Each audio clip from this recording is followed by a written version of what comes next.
Welcome to the XIAOMi Redmi 10A, and I'll show you how to turn on the turn off silent mode on this device.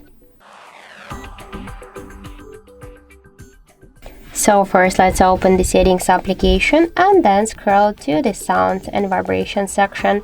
After that, scroll a little bit down and you'll see here silent mode switcher. Just to activate silent mode, we should click on the switcher. Now our ringtones, they are muted in the ringtones and notifications. If you want to turn off the silent mode, you should click here on the switcher once again. If you want, you can also silence media in silent mode. To do that, you should use also the switcher.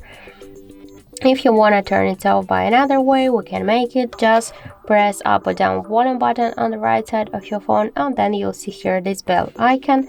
Just click here on the bell icon once, and now we can see that the silent mode is activated. If you want to turn it off, click here on the silent mode once again. And that's it. Also, we have the third way how we can do that. Just first open the notification panel shortcut.